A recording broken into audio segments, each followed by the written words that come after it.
नमस्कार दोस्तों, मध्यकालीन भारतीय इतिहास की इस नोट सीरीज में आज हम बात करेंगे खिलजी वंश के शासक जलालुद्दीन खिलजी के पार्ट 2 के बारे में तथा साथ ही से संबंधित सभी जीके फैक्ट्स एवं जीके क्वेश्चन पर डिस्कस करेंगे।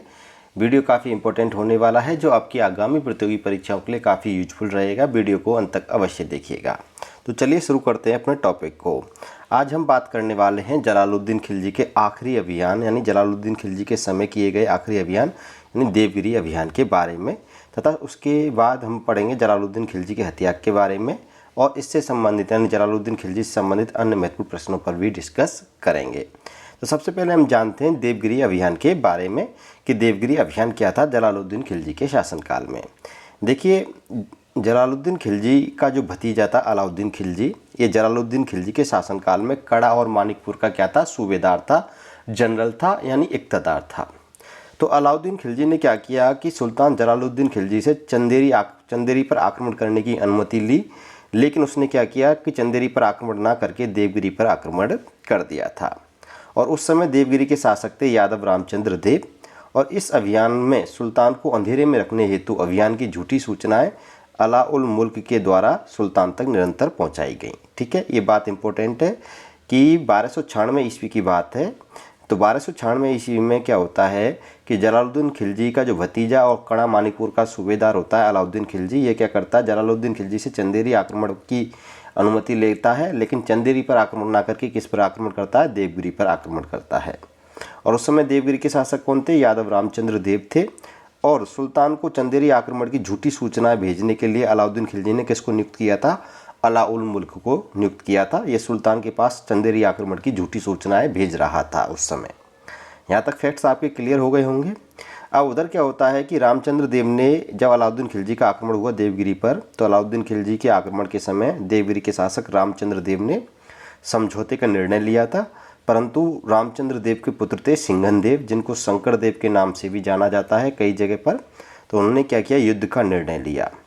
सिंघन देव व अलाउद्दीन के मध्य में क्या होता है, भीषण युद्ध होता है, जिसमें नुसरत खां की सहायता से अलाउद्दीन खिलजी क्या हो जाता है, विजयी हो जाता है। यानी देवगिरी अभियान में अलाउद्दीन खिलजी के जो सहायक सेनापति थे वो कौन थे, नुसरत खां थे, और नुसरत खां की सहायता से अलाउद्दीन खिलजी देवगिरी को जीत लेता है। फलस्वरूप क्या होता है कि दोनों के मध्य यानी अलाउद्दीन खिलजी के मध्य और देवगिरी के शासक रामचंद्र देव के मध्य क्या होती है, संधि होती है। और संधि के अनुसार ये निर्णय लिया जाता है कि जो एलिचपुर का जो वार्षिक राजस्व होगा वो रामचंद्र देव किसको भेजेगा, अलाउद्दीन को भेजेगा। एलिचपुर एक स्थान है, एक जगह है जो देवगिरी राज्य में पड़ता था, और इस स्थान की जितनी भी वार्षिक राजस्व आय यानी वार्षिक आय होगी वो पूरी की पूरी आय किसको भेजी जाएगी, अलाउद्दीन खिलजी को भेजी जाएगी। इसके अलावा रामचंद्र देव को अपनी बेटी यानी अपनी पुत्री सत्यवती का विवाह अलाउद्दीन खिलजी से करना पड़ेगा। यानी इस संधि के अनुसार रामचंद्र देव ने अपनी बेटी सत्यवती का विवाह किससे किया, अलाउद्दीन खिलजी से किया। इसके बाद अलाउद्दीन देवगिरी लूट से मिली अकूत संपत्ति लेकर कड़ा मानिकपुर आ जाता है, और इस संपत्ति का विवरण इस प्रकार है। यानी देवगिरी से जो अकूत संपत्ति अलाउद्दीन खिलजी लूटता है, उस संपूर्ण संपत्ति को लेकर अलाउद्दीन खिलजी कहाँ पर आ जाता है, कड़ा मानिकपुर आ जाता है। फरिश्ता के अनुसार जो ये संपत्ति है कितनी थी, 600 टन सोना और 7 मन मोती प्राप्त हुए थे। फरिश्ता के अनुसार ये फरिश्ता बताता है कि भाई अलाउद्दीन खिलजी ने जब देवगिरी पर आक्रमण किया तो देवगिरी पर आक्रमण के समय अलाउद्दीन खिलजी को 600 टन सोना और 7 मन मोती प्राप्त हुए थे। ठीक है। और वर्णी अगर हम बात करें जियाउद्दीन वर्णी की, तो जियाउद्दीन वर्णी ने इस संपत्ति के बारे में कहा है कि अत्यधिक व्यय करने के बाद भी फिरोज शाह तुगलक के काल तक यह संपत्ति बनी रही थी। ठीक है, तो इतनी संपत्ति यहाँ से लूटी गई थी। ये बात कौन बताता है, जियाउद्दीन वर्णी बताता है। अब देखिए आगे की घटना इस प्रकार होती हैं कि कड़ा पहुँचने के बाद में अलाउद्दीन खिलजी क्या करता है, अपने भाई यानी अलमास बेग को, जो अलाउद्दीन खिलजी का भाई था अलमास बेग, इसके माध्यम से सुल्तान को खत भिजवाया जाता है। यानी अलमास बेग को सुल्तान के पास भेजा जाता है खत लेकर। ठीक है, उस खत में लिखा होता है कि मुझे आपकी अवज्ञा करने का दुख है, मैं आत्महत्या करूंगा, मुझे शांति तभी मिलेगी जब आप कड़ा आओगे, मुझे दिल्ली ले जाओगे। ठीक है, ये बात अलाउद्दीन खिलजी ने अपने खत में लिखी थी सुल्तान जलालुद्दीन खिलजी के लिए, और सुल्तान जलालुद्दीन खिलजी के पास ये खत लेकर कौन गया था, अलाउद्दीन खिलजी का भाई अलमास बेग लेकर गया था। और इस खत को यानी इस पत्र को पढ़ने के बाद जो जलालुद्दीन खिलजी सुल्तान थे यानी कि सुल्तान जलालुद्दीन खिलजी कड़ा के लिए निकल जाते हैं। बर्नी कहते हैं इस बात को कि उसकी मौत उसे बाल खींचकर ले जा रही थी, यानी इसी अभियान के दौरान जलालुद्दीन खिलजी की मृत्यु हो जाती है, यानी हत्या कर दी जाती है। तो इस विषय में जियाउद्दीन बर्नी ने लिखा भी है कि जब सुल्तान अलाउद्दीन खिलजी का खत पढ़कर कड़ा के लिए निकलते हैं तो बर्नी कहते हैं कि उसकी मौत उसे बाल खींचकर ले जा रही थी। जलालुद्दीन खिलजी के विषय में ये बात बर्नी लिखता है। अब होता क्या है कि जब जलालुद्दीन खिलजी कड़ा पहुंचता है, यानी कड़ा पहुंचता है, तब तक क्या करता है अलाउद्दीन अपना केंद्र गंगा नदी के उस पार यानी दूसरी ओर मानिकपुर में स्थापित कर लेता है। ये बात याद रखनी है। तो गंगा नदी के किनारे मानिकपुर में स्थापित कर लेता है। इस स्थिति में सुल्तान निहत्ता मानिकपुर यानी गंगा नदी पार करके मानिकपुर पहुंचता है और यहाँ पर नुसरत खां का संकेत मिलते ही समाना के जो सूबेदार थे अब्दुल सलीम ने जलालुद्दीन खिलजी पर क्या कर देता है, वार कर देता है। एक बात याद रखनी है, मानिकपुर पहुंचते हैं, नुसरत खां का संकेत मिलते ही समाना के सूबेदार होते हैं अब्दुल सलीम और ये जलालुद्दीन खिलजी पर किससे वार कर देते हैं, तलवार से वार कर देते हैं। इस बार के बाद में जलालुद्दीन खिलजी ने कहा था कि दगाबाज अलाउद्दीन यह तूने क्या किया। उसके बाद में क्या होता है कि इसी समय इख्तियारुद्दीन हुद ने सुल्तान की हत्या कर दी। यानी इख्तियारुद्दीन हुद एक सेनापति था, अलाउद्दीन खिलजी का सहायक सैनिक था, अलाउद्दीन खिलजी का साथी था और इख्तियारुद्दीन हुद ने क्या कर दिया, सुल्तान की हत्या कर दी। तत्पश्चात मलिक फ़खरुद्दीन को छोड़कर, दिल्ली के कोतवाल हैं मलिक फ़खरुद्दीन, और केवल मलिक फ़खरुद्दीन को छोड़कर सुल्तान के जो सभी अधिकारी जो उनके साथ आए थे उन सभी की हत्या कर दी जाती है। इस हत्या के बाद उसी समय 20 जुलाई 1296 को कड़ा में अलाउद्दीन ने स्वयं को सुल्तान घोषित किया। यानी जलालुद्दीन खिलजी की हत्या करने के बाद तुरंत बाद हैंड टू हैंड 20 जुलाई को ही 1296 ईस्वी में, यानी 20 जुलाई 1296 को कड़ा में ही अलाउद्दीन खिलजी खुद को सुल्तान घोषित कर देता है। Point clear. तत्पश्चात अलाउद्दीन खिलजी यानी अपने आप को सेनापति घोषित करने के बाद अलाउद्दीन खिलजी क्या करता है, अपनी सेना का गठन करता है और 4 मुख्य सेनापति नियुक्त करता है, जिनमें पहला सेनापति बनाता है अलमास बेग, इसको उलूग खां की उपाधि देता है। दूसरा सेनापति था हिजाबुद्दीन, इसको यह जफर खां की उपाधि देता है। और तीसरा सेनापति है मलिक संजर, इसको ये अल्फ खां की उपाधि देता है।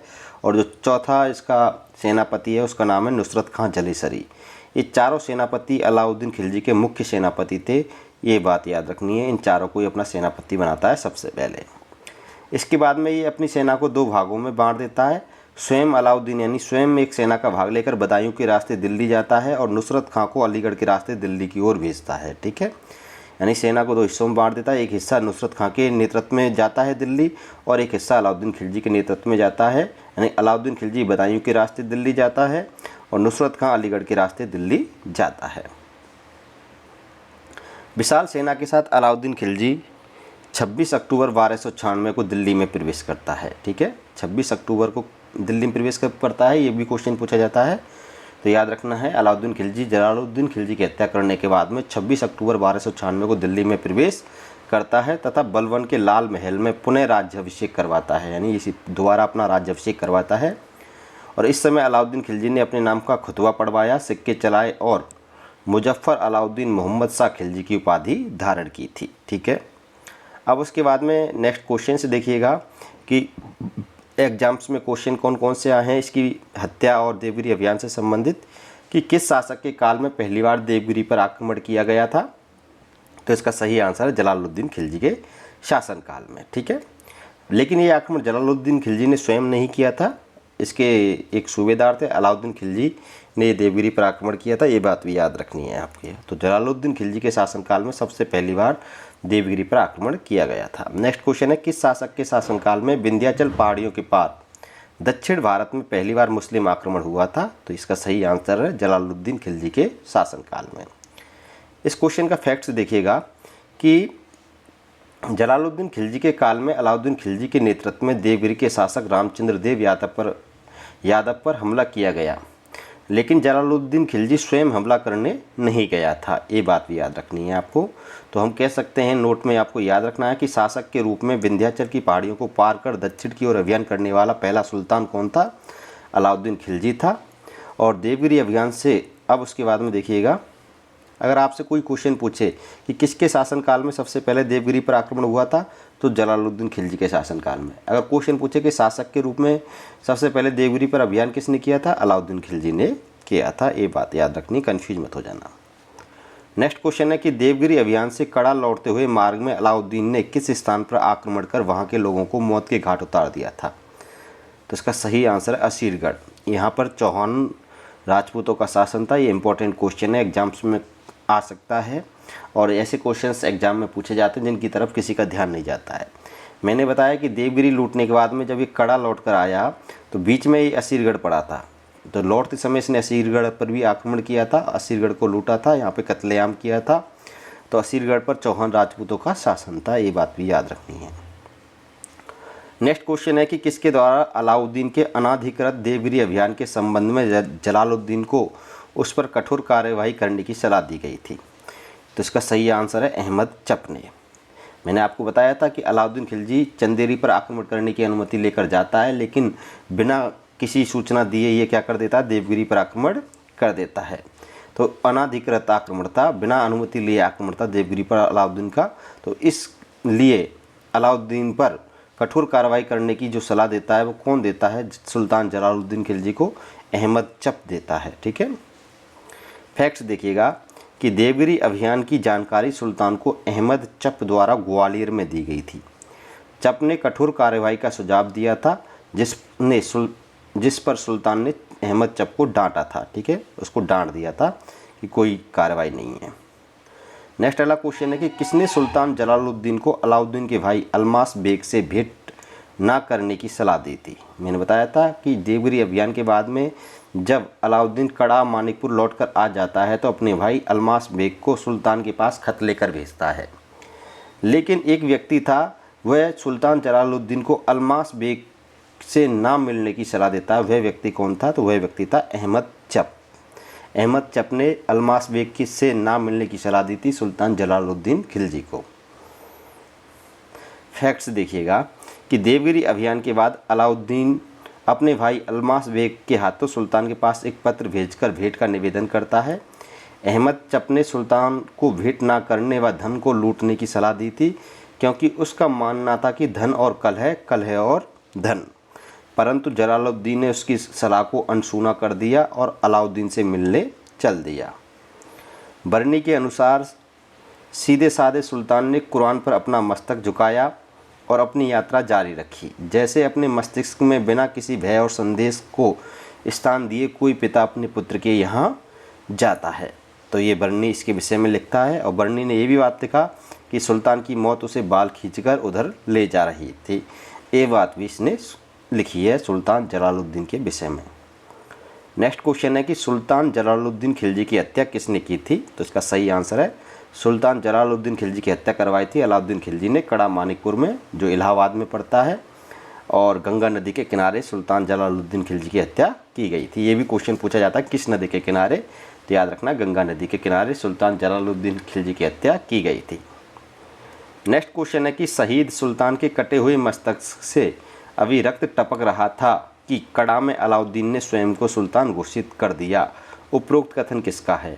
तो ये सही कथन है। ये जो कथन कहा गया है ये बरनी के अनुसार कहा गया है और ये क्वेश्चन में पूछा भी गया है एग्जाम्स में, याद रखना है। फैक्ट्स देखिएगा कि बरनी के अनुसार अलाउद्दीन अपने इस पोषक की हत्या के प्रतिफल से नहीं बचा। भाग्य ने आगे चलकर उसकी राह में एक विश्वासघाती यानी मलिक कफूर को बैठा दिया, जिसके द्वारा उसके परिवार का संहार हुआ। ये बरनी ने लिखा है। इसके अलावा बरनी जलालुद्दीन खिलजी की हत्या की निंदा करते हुए कहता है कि जो लोग इस कार्य में भागीदार थे उन्हें प्रकृति द्वारा देर सवेर उपयुक्त दंड मिला था। तो ये सारी बातें याद रखनी है बरनी की। ये भी पूछी जाती हैं कि उपरोक्त कथन किसका है। कथन के अनुसार ये क्वेश्चंस पूछे जाते हैं। अब देख लेते हैं सुल्तान जलालुद्दीन खिलजी से संबंधित अन्य महत्वपूर्ण प्रश्न कि अन्य महत्वपूर्ण प्रश्न कौन कौन से हैं। पहला क्वेश्चन देखिएगा कि सल्तनत काल में दीवान ए वकूफ़ नामक विभाग की स्थापना किसने की थी। तो इसका सही आंसर है दीवान ए वकूफ़ नामक विभाग की स्थापना की थी सुल्तान जलालुद्दीन खिलजी ने। और इसका फैक्ट्स देखिएगा कि इस डिपार्टमेंट का कार्य क्या था, कि इस डिपार्टमेंट का कार्य था व्यय के कागजातों की देखभाल करना एवं उन कागजातों को सुरक्षित रखना जो भूमि से संबंधित थे। नेक्स्ट क्वेश्चन देखिएगा कि किस संरचना का निर्माण कैकुवाद ने शुरू करवाया था और जलालुद्दीन खिलजी ने पूर्ण करवाया था? तो इसका सही आंसर है किलोखरी यानी कैलूगढ़ी महल। यानी किलोखरी महल का निर्माण कैकुवाद ने शुरू किया था, गुलाम वंश का शासक था और ये खिलजी वंश के संस्थापक थे जलालुद्दीन खिलजी। इन्होंने इस महल का निर्माण कार्य पूरा करवाया था। नेक्स्ट वाला क्वेश्चन है कि सुल्तान जलालुद्दीन फिरोज खिलजी के काल की निम्न घटनाओं का सही क्रम क्या है? देखो घटनाएं हैं मलिक छज्जू का विद्रोह, मंगोल आक्रमण, सिद्दी मौला का विद्रोह और रणथंभौर अभियान। देखिए इनका क्रम में जमाना। तो देखिए सुल्तान जलालुद्दीन खिलजी के शासनकाल में सबसे पहले मलिक छज्जू का विद्रोह हुआ था, उसके बाद में सिद्दी मौला का विद्रोह हुआ था, उसके बाद में सुल्तान जलालुद्दीन खिलजी ने रणथंभौर पर अभियान किया था और लास्ट एंड फाइनली उस पर मंगोलों का आक्रमण हुआ था। ठीक है, अगला नेक्स्ट क्वेश्चन देखिएगा कि दिल्ली के किस सुल्तान द्वारा सर्वप्रथम ठगों का दमन किया गया था? इंपॉर्टेंट क्वेश्चन है। तो इसका सही आंसर है जलालुद्दीन खिलजी के द्वारा।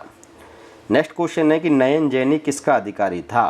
तो इसका सही आंसर है जलालुद्दीन खिलजी का। नेक्स्ट अगला क्वेश्चन देखिएगा कि किस सुल्तान का मत था कि आतंक की नीति के जरिए कुछ समय के लिए लोगों के हृदय में सरकार के प्रति भय और सम्मान स्थापित किया जा सकता है, किंतु इसका अर्थ सच्चे इस्लाम की त्याग करना होगा? तो ये कथन था सुल्तान जलालुद्दीन खिलजी का। नेक्स्ट क्वेश्चन देखिएगा कि किस सुल्तान के बारे में वर्णी ने लिखा है कि वह एक चींटी को भी नुकसान ना पहुंचाने की नीति में विश्वास करता था? तो इसका सही आंसर है जलालुद्दीन खिलजी। नेक्स्ट अगला क्वेश्चन देखिएगा कि दिल्ली सल्तनत का प्रथम सुल्तान जो मानता था कि राज्य जनता की इच्छा पर आधारित होना चाहिए? तो इसका सही आंसर है जलालुद्दीन खिलजी। नेक्स्ट क्वेश्चन देखिएगा कि दिल्ली का कौन सा सुल्तान उदार प्रवृत्ति का था जो कहता था कि मैं वृद्ध सुल्तान हूँ, मुसलमानों का रक्त बहाना मेरी आदत नहीं है? तो इसका सही आंसर है सुल्तान जलालुद्दीन खिलजी। नेक्स्ट क्वेश्चन देखिएगा कि जब अहमद चप ने, इसका फैक्ट्स देखिएगा, हाँ इसका क्वेश्चन का फैक्ट्स देख लीजिए कि भाई सुल्तान जलालुद्दीन खिलजी कहते थे कि मैं वृद्ध सुल्तान हूँ, मुसलमानों का रक्त बहाना मेरी आदत नहीं है। ये बात सुल्तान जलालुद्दीन खिलजी ने कही थी। तो इस बात पर अहमद चप और सुल्तान जलालुद्दीन खिलजी के मध्य में बहस होती है। तो वो क्या थी कि जब अहमद चप ने विद्रोहियों के साथ कठोरता बरतने का सुझाव दिया, यानी अहमद चप ने क्या किया कि सुल्तान जलालुद्दीन खिलजी से कहा कि आप सबकी को माफ़ कर देते हैं चाहे आपकी मृत्यु का षड्यंत्र रचा हो। जैसे मलिक छज्जू ने उसको मारने का षड्यंत्र रचा, ठीक है, सुल्तान कूची ने रचा। तो कई सारे ऐसे विद्रोही हुए जिन्होंने सुल्तान को मारने की योजना बनाई, लेकिन अंत में सुल्तान ने सभी को माफ़ कर दिया। तो इस नरम दिलता यानी इस उदारता का विरोध कौन करता था? अहमद चप करता था। तो उसने कहा था सुल्तान कि विद्रोहियों के साथ कठोरता बरतने का सुझाव दिया कि आप इतना उदार मत बनो, इतने नरम मत बनो और अपने विद्रोहियों के साथ कठोरता से बर्ताव करो। तो सुल्तान ने यह कहते हुए मना कर दिया था कि मैं वृद्ध सुल्तान हूँ और मुसलमानों का रक्त नहीं बहा सकता। तब अहमद चप ने सुल्तान से कहा था कि राजा को नियमानुसार शासन चलाना चाहिए या अन्यथा सिंहासन त्याग देना चाहिए। ठीक है, नेक्स्ट अगला क्वेश्चन कि दिल्ली का प्रथम सुल्तान कौन था जिसकी आंतरिक नीति दूसरों को प्रसन्न करने के सिद्धांत पर आधारित थी? तो इसका सही आंसर है जलालुद्दीन खिलजी। नेक्स्ट क्वेश्चन देखिएगा कि दिल्ली सल्तनत का वह कौन सा शासक था जो हिंदू जनता के प्रति उदारवादी था? तो इसका सही आंसर है जलालुद्दीन खिलजी। फैक्ट्स देखिएगा कि इसने हिंदुओं पर अपने महल के बगल में जुलूस निकालने, ढोल बजाने तथा अपनी प्रतिमाओं को विसर्जित करने के उद्देश्य से यमुना नदी के किनारे जाने पर रोक नहीं लगाई थी। नेक्स्ट अगला क्वेश्चन कि दिल्ली सल्तनत का पहला शासक जिसने अपने विरोधियों को संतुष्ट करने का प्रयास किया था कौन था? इसका सही आंसर है जलालुद्दीन खिलजी। नेक्स्ट क्वेश्चन किस शासक ने विचार दिया था कि राज्य वास्तव में एक इस्लामी राज्य नहीं हो सकता है? तो इसका सही आंसर है जलालुद्दीन खिलजी ने। नेक्स्ट क्वेश्चन देखिएगा कि साहित्य प्रेमी के नाम से किस सुल्तान को जाना जाता है? तो इसका सही आंसर है जलालुद्दीन खिलजी को। नेक्स्ट क्वेश्चन देखिएगा कि हृदय परिवर्तित अशोक की तरह जलालुद्दीन खिलजी मानव प्रेम एवं विश्वास के साथ राज करना चाहता था। उपरोक्त कथन किसका है? तो इसका सही आंसर है हबीबुल्लाह का। नेक्स्ट क्वेश्चन देखिए इब्ने सईफ यानी तलवार का बेटा की उपाधि किसे प्रदान की गई थी? तो तलवार के बेटे की उपाधि प्रदान की गई थी जलालुद्दीन फिरोज शाह खिलजी को। नेक्स्ट अगला क्वेश्चन है कि जिस समय मार्को पोलो यानी 1292 से 95 ईस्वी में भारत आया उस समय दिल्ली का सुल्तान कौन था? तो इसका सही आंसर है सुल्तान जलालुद्दीन खिलजी। नेक्स्ट अगला क्वेश्चन देखिएगा कि राज मुकुट के लिए शायद ही कोई व्यक्ति इतना अनुपयुक्त रहा होगा जितना कि खिलजी वंश का संस्थापक। यह कथन किस इतिहासकार का है? तो यह कथन है डॉक्टर के.एस. लाल का यानी किशोरी शरण लाल का। नेक्स्ट अगला क्वेश्चन है कि जलालुद्दीन खिलजी के विषय में किस इतिहासकार ने कहा था कि उसने सल्तनत में पहली बार उदार निरंकुशवाद नीति अपनाई? तो ये कहा था एस.वी. पांडेय ने। नेक्स्ट अगला क्वेश्चन देखिए कि जलालुद्दीन खिलजी के विषय में किसने कहा था कि राजत्व उसके लिए धोखा था और वैभव अस्थायी था? तो ये कहा था जियाउद्दीन वर्नी ने। नेक्स्ट अगला क्वेश्चन है जलालुद्दीन खिलजी के विषय में किस इतिहासकार ने कहा था कि वह कुपात्र सुल्तान के रूप में आया लेकिन भद्र पुरुष के रूप में कार्य किया था? ये बात कही थी एस. राय ने। अगला है कि किस शासक के चेहरे पर मंडार सरदार ने तलवार से वार कर गहरा घाव कर दिया था जिसे सुल्तान ने दरबार में बुलाकर सम्मान दिया था? तो इसका सही आंसर है जलालुद्दीन खिलजी ने। इसका फैक्ट आंसर देखिएगा कि सुल्तान बनने से पूर्व जलालुद्दीन कैथल का प्रमुख प्रशासनिक अधिकारी था।